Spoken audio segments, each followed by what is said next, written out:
Good morning, everybody, and welcome to another episode of the Daily Bone Podcast, where we discuss all things crypto market. That includes the majors like Bitcoin, Ethereum, Solana, Memecoins, and of course, NFTs. Today, we're going to talk about the market rebound amidst another announcement of an announcement with the crypto reserve coming on Friday with the with the crypto summit. We're also going to dive deep into a hyped AVAX pre-sale from yesterday, and we're going to talk about some other ones you might be able to get involved here going forward. I missed this one. Some of the boys hit this one. Pretty excited to talk about that. We're also going to be talking about all of what's going on with the market, talking about macro, a little piece by Arthur Hayes that was very, very interesting, released a couple days ago that I finally got a chance to dive into, and I believe Easy did as well. I've got Easy Eats Bodega. I got Clemente. I got Pio with me today. How you boys feeling? Pio, how you feeling today? Feeling good. Good, buddy. Just going after all the people that say that we're in a bear market. I just think it's kind of funny. I mean, I told you 3 days is 3 years in crypto. So, I mean, we basically went through the whole bear cycle, and now we're back. Clemente, where are you at right now? Hey, Ray, I'm back in the yurt. You know, this last week, I had this feeling that I was getting a little soft. You know, I was getting a little soft. I had to get back in the trenches, get back into war mode. So I'm back in the yurt. It's about 40 degrees right now in this thing. I'm super cold. I'm so thirsty. My throat is parched right now, but the water is so far away. The water in the yurt you can't drink. So we're trenching. We're back in the trenches, and we're gonna grind our way back until we're Bitcoin's back above 100K. We're scrapping in this thing. Let's go. Love to hear it. Love to hear it. I'm in the trenches with you. I think we're in the same play. We'll talk about that a little bit later today. We did have some interesting news there. Easy. You look good today. You got plans? I'm going golfing with Kicks. Ooh, that sounds like fun. How you swinging them? It'll be interesting to see him in person. I shot a 92 the other day. I felt good about it. I was kind of pissed. Nice. Well, we have a ton to talk about. I don't know who wants to take it away with the weather report. Maybe Clemente. I got it. Get into that. Just a quick note before we do. We've been talking about RecTech a decent amount in the show. And I just want to give you guys like a little heads up that mint is still going on. If you are somebody who has been watching or you're interested about the Dream Pass mint, that's going on until Friday. Zeneca was just brought on as a advisor to that.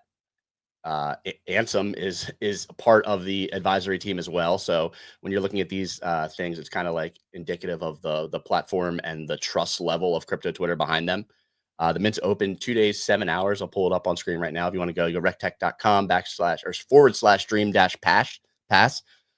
0.25 Sol, cheap entry. This gives you access to play all of their games. You earn XP. There's tournaments, sub-tournaments. Yesterday, Tolly did an hour-long tournament where you could play against him.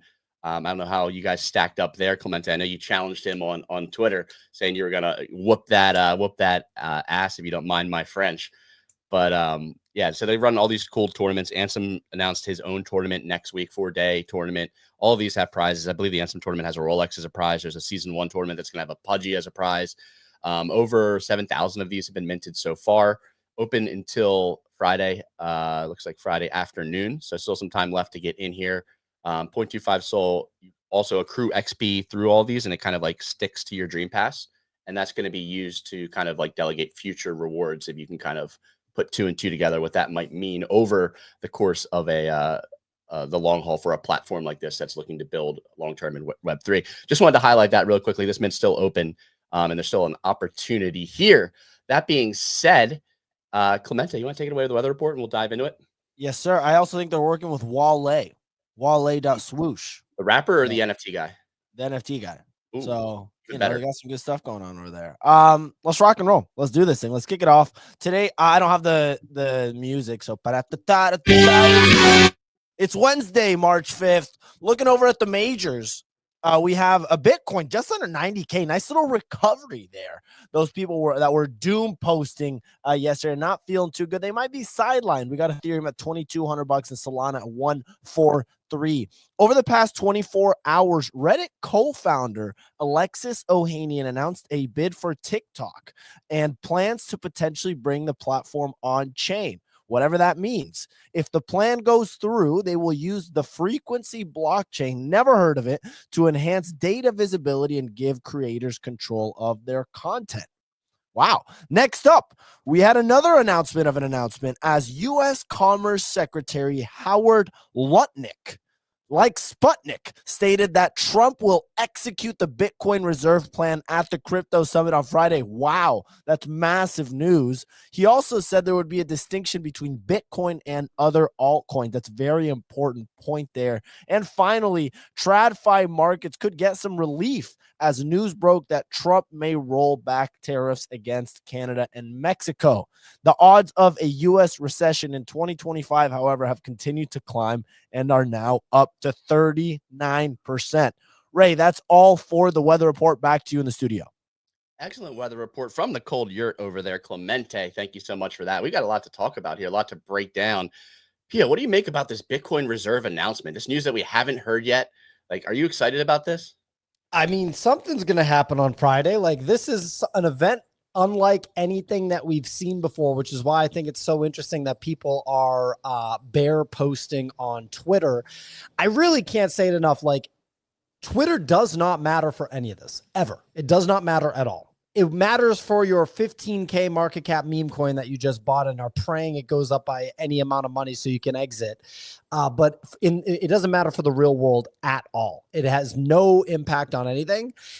Things are as aggressively bullish as they possibly can be. Easy sent a great article by Arthur Hayes. Admittedly, I just have read. I like that guy. Yeah, he's I mean, he was like, he got like convicted of a crime. I don't like that guy anymore. He gets distracted for sure. He's definitely smart. He definitely approaches things from a trader mentality. He's a good person to read for sure. Arthur Hayes is a good person to read, a good person to listen to. And yeah, I mean, like at the end of the day, like, look, man, we're in a rate cut cycle. Talked about that with Mando yesterday. There's nothing that stops the train of eventual QE, / money printing. Nothing stops that train. If you are in denial of that train, you are out of your mind. It's been a nonstop freight train that's only been accelerating since 1971. If your position is that that's going to stop this year, you're nuts.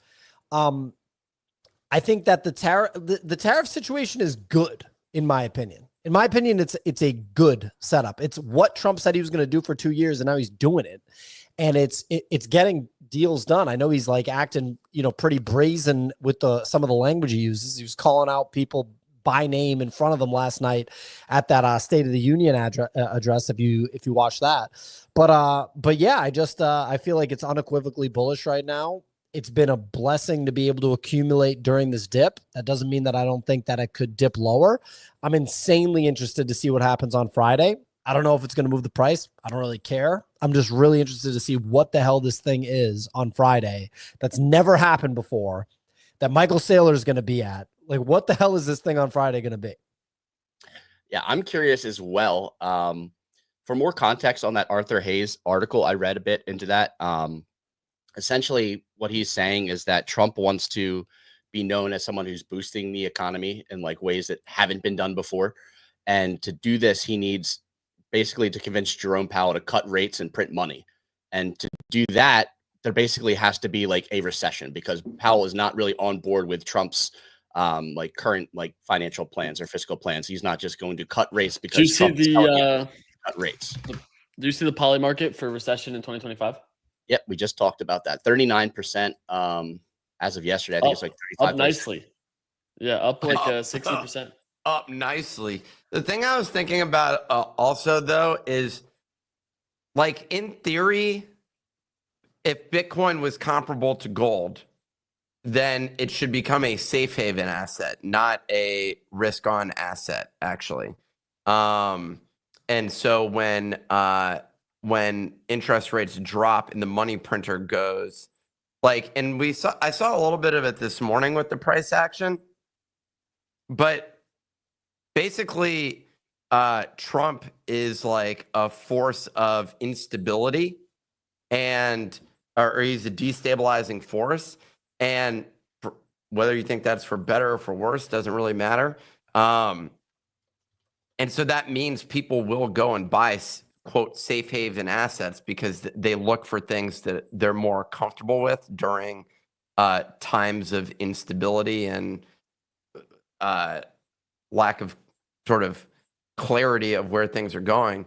And so that's where I wonder about like Bitcoin's role of like, does it transition to a risk off asset at some point? Does it yeah, I don't, because historically it's been correlated with assets that have pumped during risk on times when Rolex watch prices go up, when trading card prices go up, crypto and Bitcoin both went up. So yeah, that's Yeah, so Ray, you can pull up the article. Don't take my word for it. Take Larry Fink's word for it, the CEO of BlackRock. Bitcoin is a risk-off asset now. It is right now. It's a safe haven asset right now. Michael Saylor's been saying that for 5 years. Don't take my word for it. Listen to if you don't want to listen to Larry Fink, whoever you are listening to this show right now, that's just on you, and you'll have to deal with that for decades to come. He's too old, man. He's too old. He's out to lunch. Guy doesn't get it. Might manage billions of dollars. Too old. If you're not going to listen to Larry Fink, then that's just something you have to process on your own. Look, at the end of the day, I think what Nick's dealing with right now is a conversation I've had with Signal on this show before and with other people on different podcasts. Is a risk real quick before you continue to explain the way that it is. You have a viewpoint that it's this way, and I want to be clear. Your tone about it though is this is just fact. So, but let's hear your viewpoint. If you said that credit cards were going to be widely adopted in 1987, I guess that was your viewpoint that turned out to be a fact. If you said that the internet was going to be widely adopted in 1993, that's a viewpoint. And then here goes the at some point you're just hold on, real quick. Just at some point you're just right. I have to point it out. The thing's gone from $1 to $108,000 in 15. I didn't say the price is going to go up. A lot of things have been wrong predictions. There's been more wrong predictions than right predictions. You can't just point at right predictions and be like, hey, you know that we landed on the moon? Have you thought about that in 200 BC? Never landed on the moon. Oh, I don't know if we Global warming is fake. I did not land on the moon. I do not know if we've landed on the moon, because if you start reading about Stanley Kubrick's potential connection to that, the director Stanley Kubrick, it looks like he might have made that film. I'm just saying. Why haven't we gone back? Why haven't we gone back to the moon? Why haven't we gone back? We have power. Why are we touching down again? The number one person I'd like to ask is Elon Musk, because I feel like he'd have a good take on that, but obviously we'll never have access to him. Maybe Nick will have access to him on Friday. That would be sick if we can get him in there. But there's no way I'm getting in there. If you get one question and one question only, ask him if he thinks we landed on the moon. That's the only question we want. I just want to be clear. There's no way I'm making it into this thing. I was texting with my buddy who helped in some ways determine who's in that room, and basically it was driven heavily by large donors is the way that room was determined for this version. He did How much cash we got? Not enough.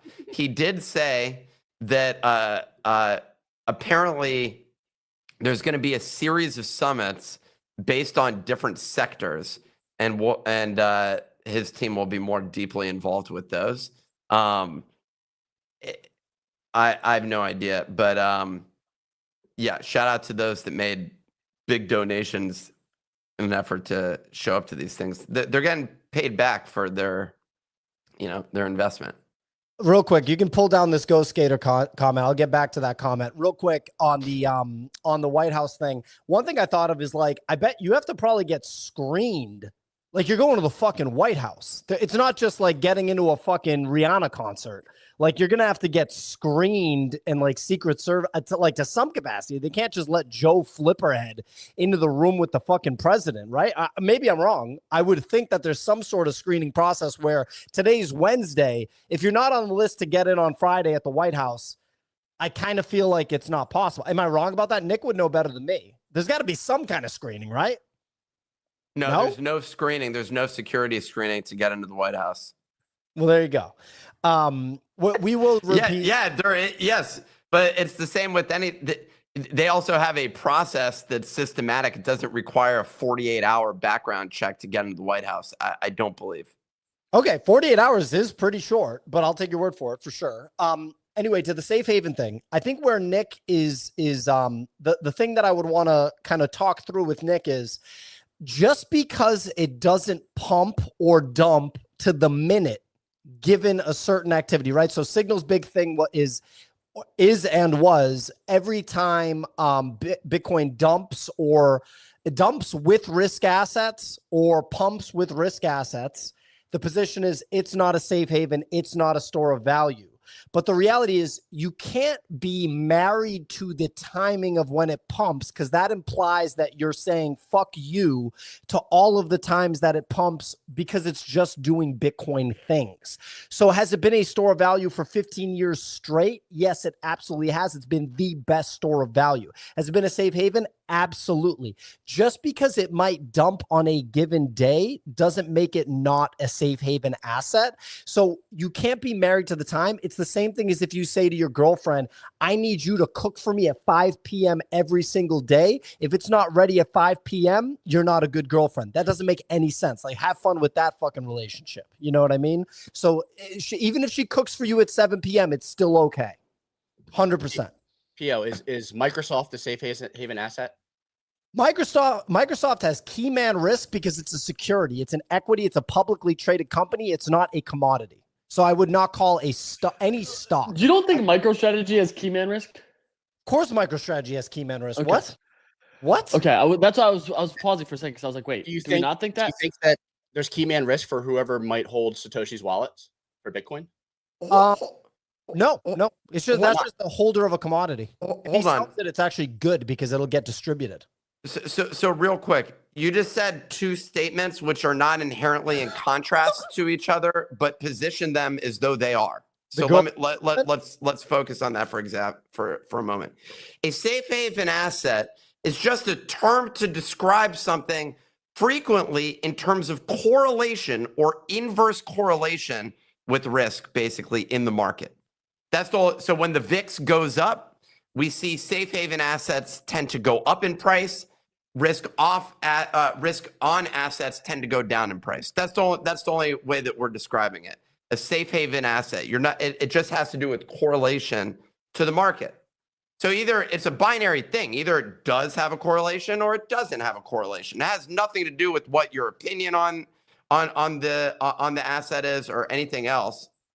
So I think that's the main thing, that like your way of saying Bitcoin is going to do Bitcoin things has nothing to do with whether or not the binary state of does it correlate or does it not correlate with X or Y. Basically. What's the time frame we're talking about? Is it single day reaction? Is it no? It could be over the course of months, basically. Okay. When you look at like what happened during the COVID crash, for example. The question would be, well, what went up during that crash? And you would say gold went up during that crash. Now, if you had bought Bitcoin at the bottom of that thing, you'd look like a genius and you'd make a bunch of money. Or if you bought basically anything during that dip, whether it was, I bought Amazon there, I bought Microsoft there, I bought Google, all those things ended up going up in price. So all that you're saying is, did Bitcoin during those times have a correlation with risk on or risk off assets? And in order to qualify as a safe haven asset, it would need to correlate with risk off assets during those times, regardless of whether or not you Bitcoin is going to do Bitcoin things or whatever it is. That's all that we're just using it to describe an asset, basically, is what its correlation is specifically to a given market.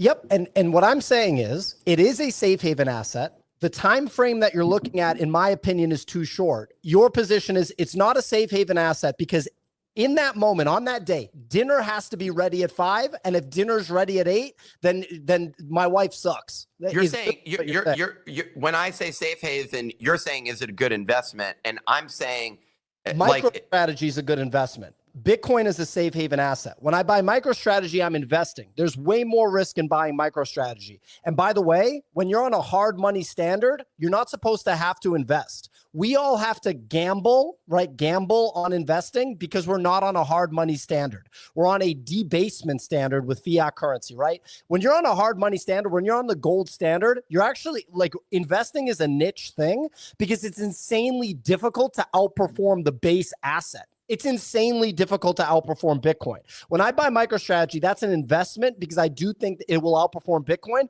but my Bitcoin holdings are way bigger than my MicroStrategy holdings, and they'll continue to be. So I'm not debating your own portfolio allocation or anything like that. I'm just saying I'm curious, is Bitcoin going to shift to a risk on safe, like to a safe haven asset? In other words, will it eventually correlate with things like gold? That's the question. If you are asking if the Bitcoin price is going to move at the same time as gold, no matter what gold does at any given time, if dinner's ready at 5, absolutely not. But I'm saying dinner being ready at 5 is not the qualification for a safe haven. Okay, cool. So you don't think that it'll be a safe haven asset? It's rather fascinating. What's for dinner? I mean, I feel like these conversations in like X number of years will look so ridiculous. I really do. We'll move on to another thing, but I just want to quickly. Easy. I'm not pull up the Bitcoin chart and start longing or shorting it. We got to. All right, loading DYDX. Oh my God, we're underwater on our Kaido short. Real quick between the soft ceiling conversation and this one, it's so insane. We're gonna do this. Just 1 second, just to finish this real quick.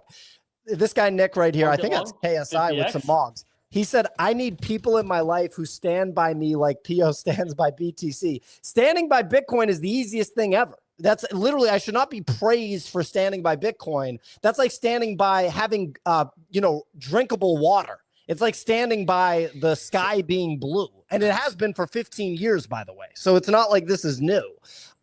This isn't crypto, right? This is like the best commodity in the world, the safe haven asset, the risk off asset. It is the risk off asset. Okay, cool. You disagree with Larry Fink? I just have to ask. I didn't say, no, I didn't. I literally was just asking a question. Okay. I'm trying to figure out, do I believe whether or not that is the case? I didn't even express an opinion.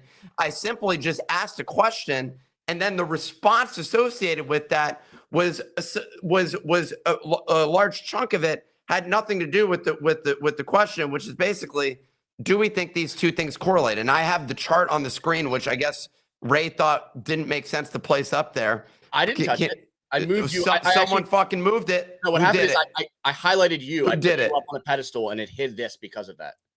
So right now, borderline has a 1-for-1 correlation with gold as of today. Okay, did it fall away from it for a period of time? Yes, but this chart would say, yeah, it's a safe haven asset. Yeah. So, okay. Whatever you say, dude. So real quick for the people in the audience. Why are you dismissing? Here's the problem. No. Hold on. Here's the problem. When someone actually speaks about it and says, hey, do you think such and such is the case? Just to be diminishing about the fact as though the question is inherently retarded. It's not that it's retarded. It's that I give you a full explanation and you're just like, dinner's got to be ready at 5. And then I bring up, are you disagreeing with Larry Fink? And you're like, I'm not disagreeing. So I'm like, which one is it? Yesterday, I had an hour conversation with Mando where he disagrees with me on things specifically related to MicroStrategy. It was fine. And plus, so real quick, last thing on this, people are saying like, this is getting heated or like evangelist. It's like, no, it's fuck you. It's just I have a passionate response because of my level of conviction, which I do think it's weird when something's gone from $1 to $108,000. It's never been hacked. Its hash rate's at an all-time high. It's got a multi-trillion-dollar market cap. It's kind of weird to be like listening to those facts and be like, nah, that thing's bullshit, dog. And I'm not saying that's Nick. But I think that there are people that listen to this that are like, nah, you got to trade in and out of that thing, bro. That thing's bullshit. Get some fiat gains. And I just think all right, we're going short. I just think that's like a weird position to have, and people should learn about Bitcoin and understand it is a risk-off asset. Flipped long. Let's long and short. Let's get some fiat. right, All right, we're sitting on our hands. What are we doing here? I don't know. The market's fucking ugly. It's just flat. It's just boring. Like I don't want to do anything. What's going on with our Kaido trade? Can you update us? Kaido decided to take a piss missile down. We're up $4. Nice. Can you bring it Bitcoin up? was up this morning. Now it's down. What's happening there? You know what's happening? No, You know what's sorry. happening is Bitcoin is not down, actually. Sorry, I was when looking at the Solana chart. this is like when you tell your girlfriend she needs to massage your feet and clean the house by 4:15 p.m. and it's not happening right now, right? So, Dude, I know exactly what that's like, dude. I can tell. And if she doesn't do the goddamn laundry by noon, That's a it's joke. gonna get messy in here. It's gotta be ready at 5, baby. The dinner at 5 reference is just an unbelievable argument. Was that? I still don't even know what it means. It's To my be new honest, favorite thing. I've never eaten dinner at 5 p.m. I love it though. You know Yeah. what we're gonna start doing? Eating dinner at goddamn 5 p.m. yo, Greed 3. Let Just me because tell I'm not you. eating dinner at 5 doesn't mean Greed 3 is not going to 5 mil.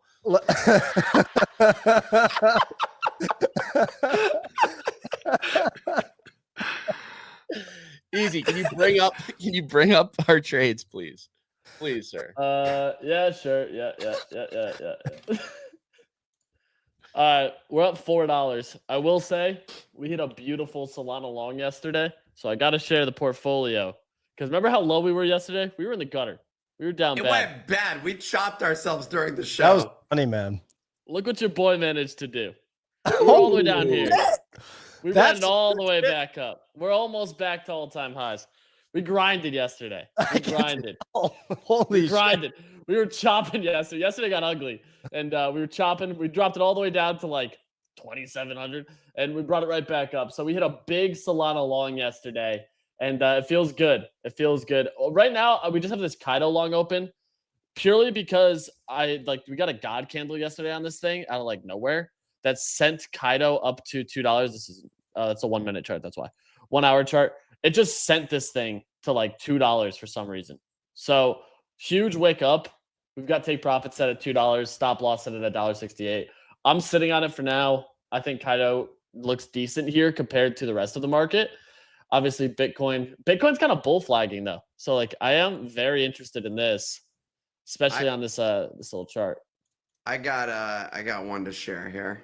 All right, let's see. I got to go in like 30 seconds. Here's the So let me see. 15-minute chart on Solana. What do you read about? Are we getting a head and shoulders here? Inverse head and shoulders. No, I'd go long here. Going long.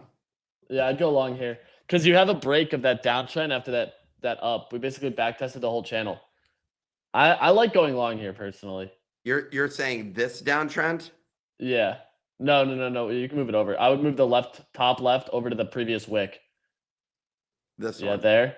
Yeah, and then you can even move that over slightly more, like right there. That's where I'd be looking. So we could backtest it. I don't know. That's what I'm saying. It's like, yeah, it's retesting the breakdown is what someone's saying. To be honest, it's like I'm watching. There is correlation with the S&P at this point. Market just opened, small green candle. I feel like you just sit hands.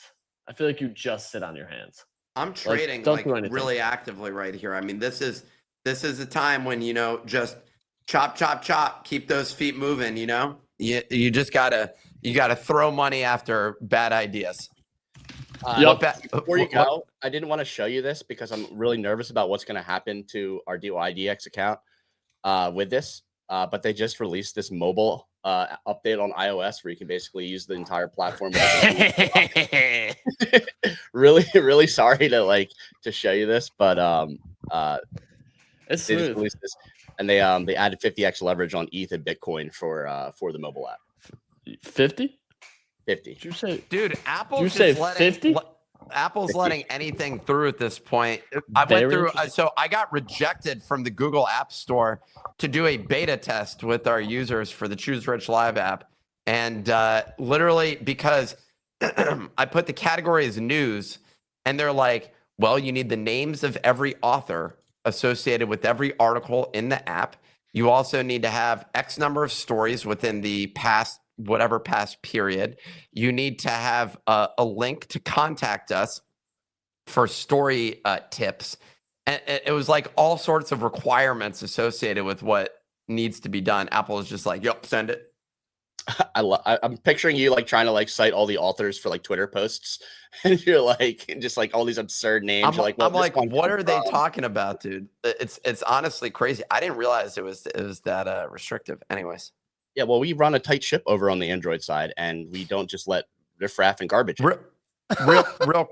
real quick, one other dude, Android is garbage. I'm just kidding. I've started experimenting with it. The UI you have to get used to. Like I had to like learn.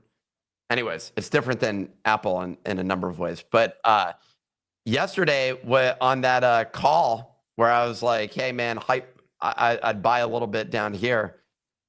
I was kicking myself later in the day after it ended up running up. This one's looking interesting. Have any of y'all bought in yet? I still haven't, dude. Yeah, I feel like it's gotta. So in any sort of bearish scenario, I found that it's insanely difficult for me to buy anything besides Bitcoin. Like when Easy was just absolutely plowing money into Solana between like $8 and $20. I mean, he showed me two of the buys when Solana went down to $8. Easy had two $10,000 buys. So if you do the math on that, it's like a dumb amount of Solana, 10 grand twice between like 8 and 950. I mean, that is insane. I never had this, like the stomach to do that. I'm just buying Bitcoin during those periods, happily buying Bitcoin. But when it comes to any sort of alt, it's really hard for, I usually buy the alts. Like my average price on 1100 Solana is $35. So I bought it on the way up, right? I think I started at like 17 or 18 bucks, you know? Would you say that Hype is a risk-off asset, Pia? No, no, it is not a risk-off asset. It's the definition of a risk-on asset. Okay. I put a tweet out about this, how people think Bitcoin equals Solana equals an NFT equals a meme coin. Bitcoin is not crypto, definitively. It's not a discussion. When Trump talks about it's Bitcoin and crypto, these things are facts at this point, ladies and gentlemen. Like, I don't know what to tell you guys. I got a guy in the comments saying Bitcoin's been hacked before. It's wild. I can't tell if he's just trying to fuck with me, but he's just like, yo, the sky is purple. I'm like, I don't know what to do with this guy. I just don't know if there's anything that can get through to him. Check the weekly on Bitcoin. Okay. Let's check it out. There you go. Doesn't look great. Yeah, no, for me, I don't want to get my cover, like the covered call, like, dude, trading this market has been insane. We were so bearish Monday afternoon, and then now all of a sudden people are like, Bitcoin's going to 120K by Friday. I'm like, fuck, should I have not sold the covered calls on MicroStrategy? Like, what the fuck? But anyway, on that, we were talking about it pre-show with Mando, I think, about your covered calls and like what you were going to do with them. You're like, is it going to go up to 340 from like 200 or 240? 400 is what I sold the call at. Okay, yeah, I think you were talking about like 340 at first because we were all the way down at 240 and it ran up to 275, and I was like, oh man, I wonder if he actually took those 340 calls because that's in play if they keep bull posting this crypto summit.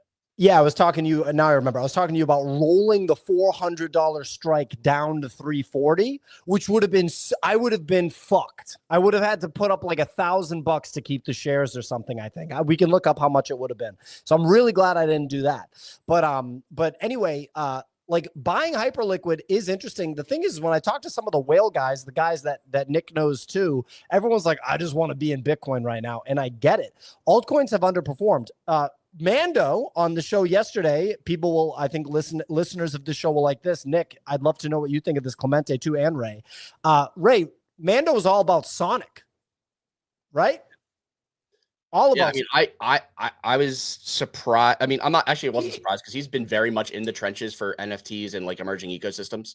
I haven't spent a ton of time on Sonic. I briefly bridged over there 2 or 3 days ago to just get some like DEX exposure on Shadow and just do some swaps and bridges, just because I like to do that on all these emerging chains to just like get a general feel, understand what I need to do if there's going to be some sort of like opportunity there, and then B, like potentially fulfill a future airdrop. He was on that AI tip, Goat, and I think got wrecked on that, right? Like that's a meme coin. Like Sonic's an actual product. Yeah, but his conviction in Goat was like, I mean, it was more than Sonic. It was like he wasn't treating it like a meme coin necessarily. He was treating it as like almost like it was the first AI like coin basically, and he thought that institutions were going to want to get exposure to the first like AI money basically. Yeah, so he said I think he got wrecked on that one. He also got Mudang, that trade I think worked out well. But on Sonic, I got on Sonic last Friday, PO. It's good. Like I made a transaction. I was just buying stuff and it was like instant. I was like, oh, this is like awesome. I bought like a $2,000 NFT on there. that's right. I forgot about Well, dude, there's some interesting shit going down. The other thing is that someone was telling me that Sui, to be fair, I have not done the research, but someone was telling me that Sui is doing some kind of Bitcoin thing where you can get like Bitcoin yield on Sui, and like a Bitcoin maxi will never do that. They'll be like, that's a scam, it's a shitcoin, blah, blah, blah. But I'll fucking do that. I'll go on Sui and accumulate Bitcoin on Sui and earn Bitcoin yield and then withdraw the Bitcoin after a certain amount of time. I'll do that all day. Can you withdraw the Bitcoin, or is it more of a something like pegged to the price? Well, it's not real Bitcoin no matter what. It would be wrapped somehow. It can't be real Bitcoin because real Bitcoin only exists on the Bitcoin blockchain. But I'm assuming that there's some way. No. Because real Bitcoin only exists on the real Bitcoin blockchain. No, it's not a blockchain. It's its own thing. And it's gonna do Bitcoin things. P.O. sounds borderline autistic with his takes on these things, because the real Bitcoin is only on the Bitcoin blockchain. Yes. Fuck you guys, man. All right. Anyway, I want to learn about the Sui thing, the Sui Bitcoin thing, but I just don't know yet. I've got a bunch of Bitcoin on Solana, so I would just move that to Sui. That's diabolical. I don't know what you're doing with that. I tried downloading the Strike thing you sent me, and it's a mobile app. I'm not gonna buy Bitcoin on mobile. This guy Clemente is just so hard, dude. Coinbase charges me like $100 per transaction, so I'm just, hey, I'm free moving. Use Gemini and use Active Trader. Okay, I'm interested in that. Sign up with code PO20. Or choose Rich 20, right? Yep. Or it's just choose Rich. Just choose Rich. Looking at Sui, they have like a decent amount of TVL, 1.2 billion TVL, DEX volume in the hundreds of millions. So like there is action going on in Sui. I just don't know like enough information. There's like more educational sources of like what's going on and what people are doing there. That's one blockchain I haven't bridged to yet, and it's kind of like my plans. It's like on my list. We just talked about Sonic. Sonic is like half of that, and yet everyone's talking about Sonic right now, just because it has had such like a fast rise in terms of like TVL volume, etc. Well, and they have an airdrop coming, right? Yeah, I think farming for that airdrop is like starting soon. I need to watch Easy. Had Manny on yesterday, I believe, on his morning show. So if you're somebody who's interested in Sonic and getting like the lay of the land there, I would watch that. I need to kind of go back and like pay attention to it. But basically Manny went over like how to farm Sonic and how to like get access to like the XP and like the future airdrop. Yeah, with Sonic, I've been seeing a lot of like DeFi stuff. So people are farming it by lending out specific amount and getting 15% yield on their whatever. But it is cool to use. And I think it's worth checking out and just playing with it. With like Sui, Ray, and like there not being enough things to do. It's the same thing for like Solana, right? If it wasn't for like meme coins, I literally wouldn't do anything with my Solana. The only on-chain game I play, like the only thing I do on-chain is just buy and sell things and then play Fantasy Top. That's the only thing I do. Top, you play Fantasy Top. That's something. I interact probably more on a chain basis with Blast than I do with Solana. Right Yeah. You guys are Blast. I submit like 60 lineups on Fantasy Top. I trade like 2 meme coins in a week, or like 3 meme coins on a week on Solana right now when things are dead. Like I'm not doing a ton on Solana. It's more of just like everything's kind of just like spread out now. I mean, if Solana meme coins don't have the volume that they did previously, like there's just no reason to really like play in that playground. So it really just is where's the volume, where's the liquidity right now if you're trying to be somebody who's playing the market as opposed to just buying, holding long term. So it's are abstract games cooking? Yeah, they are actually. I saw On-Chain Heroes is doing well. Their floor price is like a 5x from Mint on Abstract. I'll pull that up right now. Also, Gigaverse is another game on Abstract that's doing well. I minted some of those because I was on the allow list, and I just like tried to start playing that 2 days ago. I'd want to say, but I really haven't had like time to dig in. But like Abstract NFTs kind of aren't dead, which is interesting to see. Looking at like some of the other chains, it's been a lot more interesting than looking like EVM and Solana in terms of NFT because there has been more like price volatility. These actually have fallen. These were at half an ETH. The on-chain hero Genesis heroes were at half an ETH a couple days ago. Gigaverse ROM's at 0.08. That was a 0.03 mint. Also some interesting NFTs on Ape Chain. Trenchers is up 83%. This one's been cooking over the past couple days. Gobs on Ape. This is up almost to 900 Ape. This was at like 500 Ape a week or two ago. So this Gobs Gobs and G's are the top two. This Trenchers one running 33 apes like $20, right? Yeah. Yep. About a little over 50 cents for ape right now. I think it's like 55 to 60 in that range. I'm not familiar with this, but I've seen them running over the last like 24 hours. I think they went from like 12 to now 33. So like a clean 3x, I think, since I started watching these a couple days ago. Yeah, I mean, that's interesting. For sure, the ape chain ecosystem for NFTs is super interesting. I mean, G's and Gobs are high in price now compared to where they were. Those were absolute monster wins if you bought those early.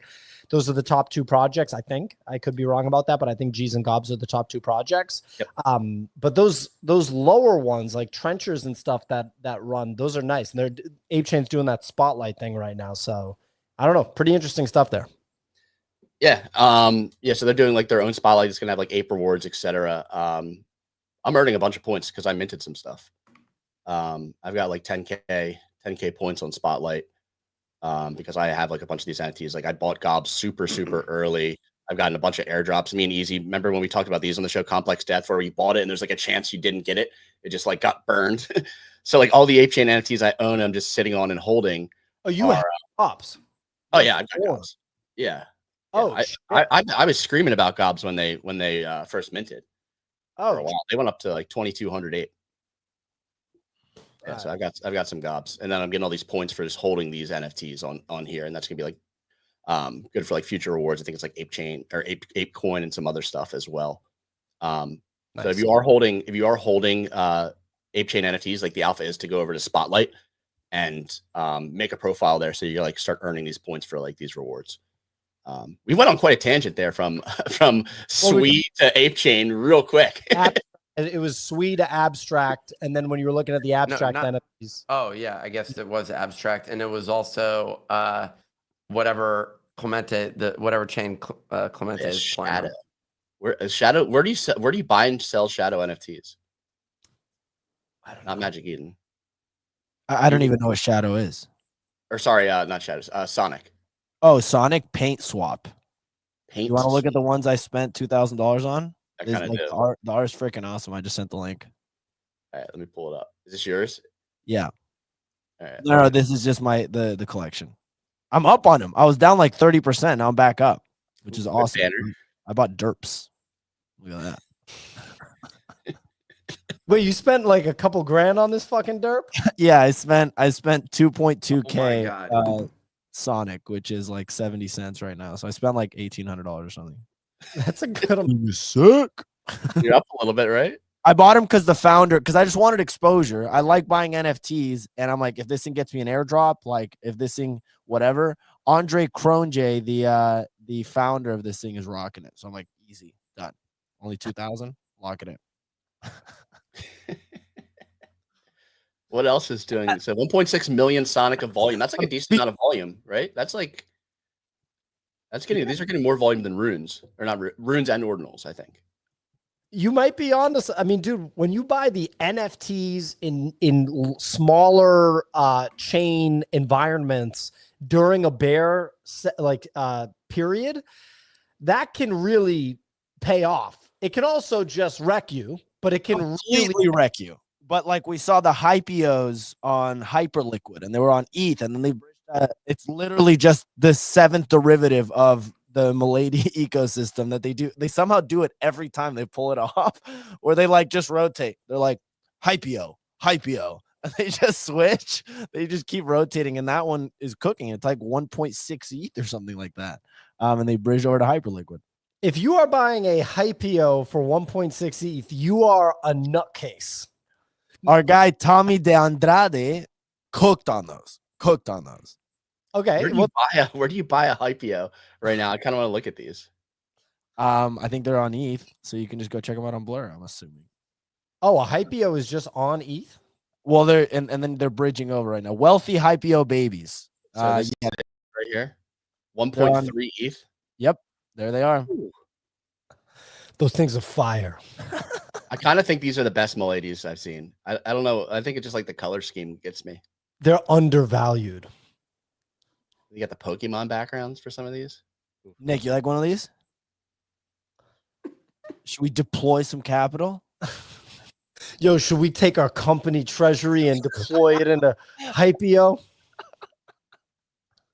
Like an FBI guy on the beach. He's just chilling, but also, making sure that everything's nice and investigated.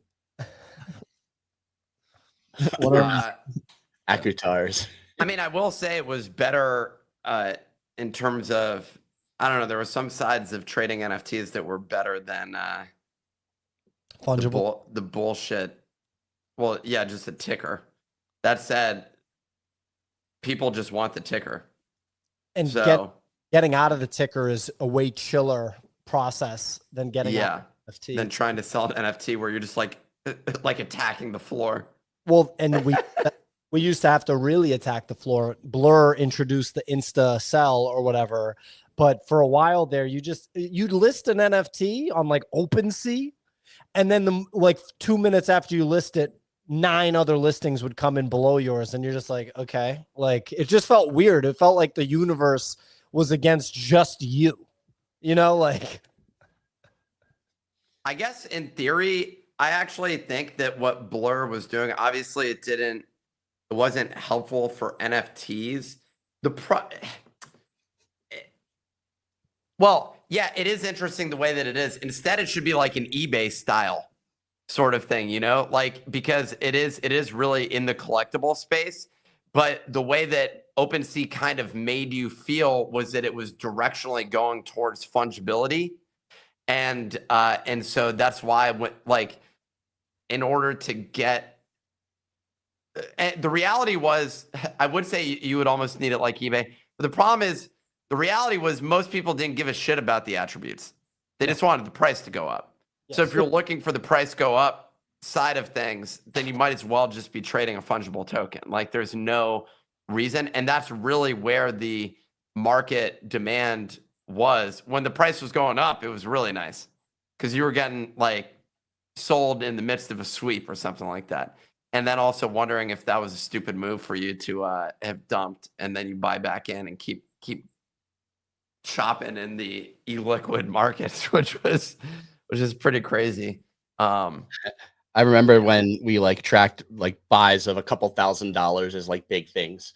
There was a sweep for 30 of these NFTs that was $7,000 worth, and that was big news. And now we're just so desensitized looking at the trades column on BullX, just seeing 70 sold, 100 sold, 200 sold buy, 500 sold sell, in instants on these meme coins. And I kind of miss going back to that slower pace, actually having something you can you can't hold it, but you can hold it more so than you can get attachment to a meme coin, if that makes sense.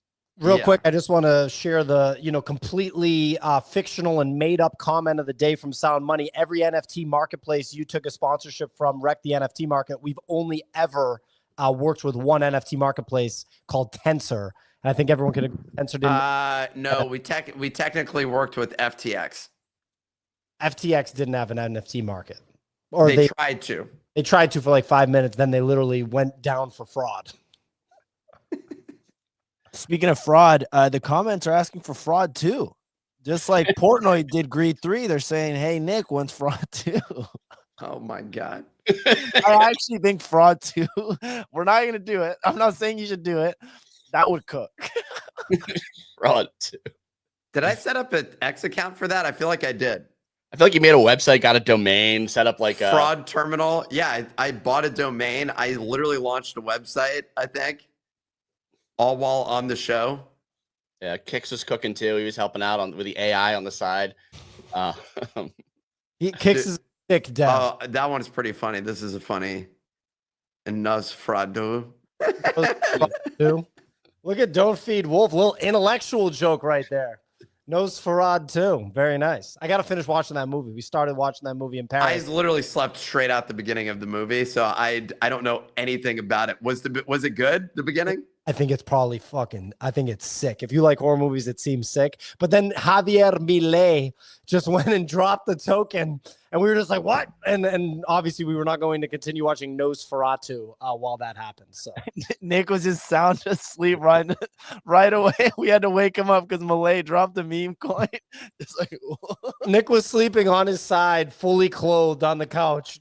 Like he could have had a thumb in his mouth the way he looked. He was just sitting there like, don't bother me. That's always Easy. Also fell asleep on the floor straight up. I thought he was like in his room or something. I was like, yo, Easy, and I just turned. He's just on the floor next to me, KO'd. We were all fucked up in Paris from the time difference. That was funny. Fucked up in Paris. Speaking of meme coins for all two, Greed 3. Clemente, are you still in Greed 3? I am. I'm still in Greed 3. I took a little bit out yesterday. For people that don't know, Dave Portnoy kind of stealth launched Greed 3 yesterday. He has not tweeted about it. It's currently at almost $4 million market cap. Boom. 14 soul profit. Let's go, Ray. That's what I'm talking about. What is it at? It's at 4 million? Yeah. Oh, let's fucking go. Yeah, we were talking about this when it was at like 1.5. If I were to guess what the strategy is, I made some money on this. I'm speculating right now, but my thesis for this was that Dave is not tweeting about it to get like all the snipers and stuff out, which they have done. You look at the top traders, there's people that made 6 figures, 3 people that made over $100,000 on it that sniped it right away. So maybe he's letting this thing marinate, or he could just completely nuke this thing. So that is another option that he just sells all of it. But yeah. Maybe he's learned his lesson and this is the one that he eventually sticks with. Do you know what I mean? No shot. He's too crazy. No, I'm trying to find the contract address. Can you drop the contract address in here? Yeah. The other one, as far as I was gonna bring up Jailstool because I'm curious to see what's going on there. It's trash. I talked about it yesterday. It's at 7 mil last time I checked. 6.8. I think Greed 3 is down 50%. Am I looking at the right thing? Just look at the one we just sent you in the private chat. So this isn't. So I kind of had fun in the trenches again yesterday, Ray. We had Greed 3, which was doing pretty well. And then this JD Vance meme did really well. That was like an organic grassroots movement of JD Vance. I should have known to see. I still don't have the instinct. Oh no, I bought at the top apparently. I still don't have the instinct where, just like Moo Dang, when a meme is just organically going viral, I don't have the instinct to text you guys and say, is there a coin? Is there a coin? Is there a coin? And that instinct is what you need, because I love this please. I don't even know why it's so funny. Just making them look fat. It's just so funny. It's pretty funny. Hold on real quick. Question about this. So it actually, no, I did buy lower. I bought it 1.7 million. It's at 3.7 million. But when I go to sell, it only gives me, I only bought 1 soul. Got it. Big spender. I got in at Please just as an experiment. I'm like, this looks interesting. I'll buy 1 soul of it at like 6 mil. And then I drive up to Northern Washington and I check and it's 30 mil. I'm like, holy shit. Like, that's interesting. Look at this. This was 100%. This was 100% gain. I like that. I posted it to the people that were able to install Choose Rich Live. There's been some bugs. I'm in the process of updating this, but yeah. And then we talked about it online. I never posted the contract address on X though, and everyone was searching for it. It's hard to find this Greed 3, unless you know Dave's wallet. Yeah, unless you're tracking his wallet and you're on some sort of, whether it's BullX or any other platform, which we're not going to name. Obviously go to BullX, skip the line at bodoggos.com/BullX. But yeah. Funny tangent. The "Why Are You Gay" guy sent a screenshot of his wallet on Twitter and said, "Who sent me this token?" And he's like, had the token, and then he put the contract address of that token in the tweet, and then dumped the token. Oh. It was absolutely it was like might have been this jail Simon. It's like, "Who sent me this?" And he he tweeted it out and then he sold it. Absolutely diabolical. Where is he from? Somewhere in Africa. Yeah, whatever this Somewhere token in Africa. sells it. It's a 3.4K. big continent. He is from Why? Uganda. Oh, Uganda. Why are you gay? He's just different. The best part, the reason that's so funny is the legitimate news broadcast that he's hosting, where he's like addressing the camera and he's just like, "We are here," and he's like just talking about whatever. Then he just turns to the guest and he's like, "What are you gay?" Like, what? The legitimacy of the opening is what makes it so funny. But then he's like didn't know whether or not to like call a person a woman or not. It's like, are you Like, "Call you a she?" He's like, "Are you transgender?" The person doesn't even know how to respond. They're so taken aback, like shocked that this guy's approaching the interview that way. It's wicked funny. Speaking of meme coins, gay I was things, kind and of fucked up, transgender. but also simultaneously hilarious. Speaking of gay things, meme coins, and transgender things, the blood pre-sale went live yesterday. 67 million FDV. And the question that everyone really wants to know about this one, mainly aimed at Clemente, is what number did he pick on that pre-sale application? I picked number 4. I picked number 4 as well. I picked 1. Oh, wow. You're a 1 guy. I think I was a 5. I didn't know, but it was a random number. Well, there's a picture. I didn't have the picture on mine. Sure. Yeah, didn't have the picture. Classic excuse. I'll share an interesting. I actually didn't. I'll share an interesting stat here. That for Blub had 2,500 wallets that traded on AVAX for the first time. So, and we see a huge spike in new AVAX addresses yesterday. So this meme coin kind of experiment that AVAX is doing right now, they did it. They're kind of supporting with Ket,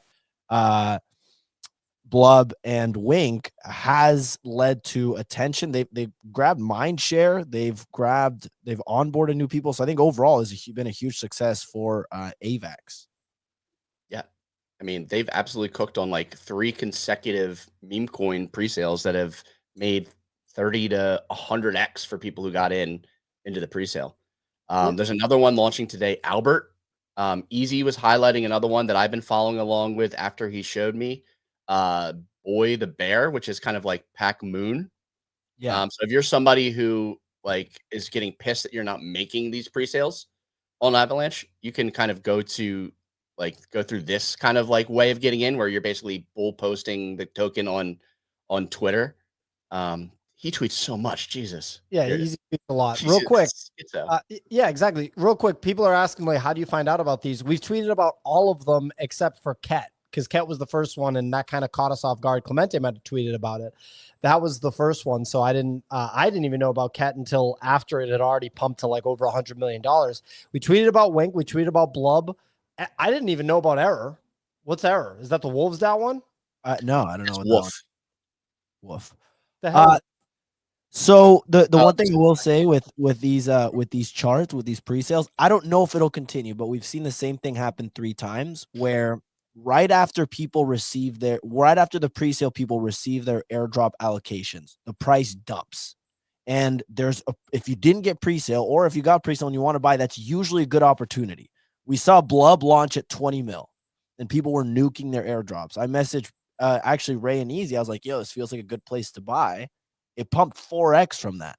So usually there still are interesting opportunities. Like when Albert launches, I'll be watching to see if there's an opportunity to buy at some point when people get their airdrops. It's worth at least monitoring. And if you can get the airdrop, you can, like, the pre-sale for this bear one feels interesting because people have been saying, oh, I didn't get selected, it's for influencers or whatever it is. This one is fair. because all you have to do is tweet about it, earn points or whatever. Well, work your way up the I leaderboard. guess fair. The question is, like, if you're a smaller account, you basically turn into a spammer. If you're a bigger account, then you like post about it a couple of times and get more points. I don't know that it's like completely fair if I'm being transparent. I meant to say it's not fair. Actually, it's more tailored towards the accounts. But it at least allows you to get it. Like, it gives you a chance of getting allocation.